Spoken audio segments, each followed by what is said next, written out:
नमस्कार। देवगिरी पर्वत के समीप सुधर्मा नामक एक ब्राह्मण जो भारद्वाज कुल के थे, अपनी पत्नी सुदया के साथ रहते थे। दोनों ही महान शिव भक्ति प्रायण थे। वे नित्य अग्निहोत्र व तीनों संध्याएं करते थे, परंतु उनके संतान न होने के कारण सुदया सदैव ही चिंतित रहती थी। कई उपायों के बाद भी कोई लाभ नहीं हुआ तो सुदया ने हटकर अपनी बहन गुस्मा से पति सुधर्मा का दूसरा विवाह करा दिया। गुस्मा अपनी बहन सुदया की दासी के समान सेवा करती तथा प्रतिदिन 101 पार्थिव शिवलिंगों का निर्माण कर उन्हें समीप ही सरोवर में विसर्जित करती थी। समय आने पर गुस्मा के एक पुत्र हुआ और गुस्मा को अतिरिक्त सम्मान मिलने लगा।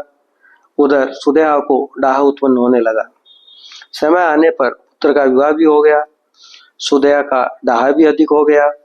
एक दिन क्रोध में आकर उसने सोते हुए पुत्र की हत्या कर दी तथा शरीर के टुकड़े कर उन्हें सरोवर में डाल दिया। गुस्मा सुबह अपने नित्य क्रम में लग गई।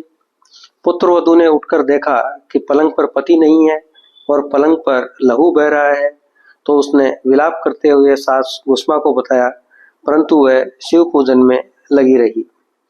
सरोवर में पार्थिव लिंगों का विसर्जन करने पर उसे तालाब के किनारे अपना पुत्र खड़ा हुआ दिखाई दिया, परंतु वह फिर भी समभाव ही रही। इस पर महादेव ने संतुष्ट होकर दर्शन दिए तथा कहा कि सुदया ने तुम्हारे पुत्र की हत्या की है, अतः मैं त्रिशूल से उसका वध कर दूंगा। इस पर गुस्मा ने कहा कि वह मेरी बहन है, अतः आप उसकी रक्षा कीजिए, आपके दर्शन से ही समस्त पातक नष्ट हो जाते हैं। इस पर शिव ने प्रसन्न होकर वर मांगने को कहा, तो गुस्मा ने कहा कि आप भक्तों की रक्षा के लिए सदैव यहाँ स्थिर हो जाएं। इस पर भगवान शिव ने कहा कि मैं तुम्हारे नाम से कुसुमेश्वर ज्योतिर्लिंग नाम से सदैव यहाँ रहूंगा तथा यह सरोवर शिवालय नाम से प्रसिद्ध होगा, जिसके दर्शन मात्र से भक्तों का अभीष्ट पूर्ण होगा। इस ज्योतिर्लिंग के दर्शन व पूजन से सदा सुख की वृद्धि होती है। आपको हमारा चैनल अच्छा लगा हो तो इसे लाइक, शेयर व सब्सक्राइब करना ना भूलें। अगली बार फिर किसी नए विषय के साथ, तब तक के लिए नमस्कार।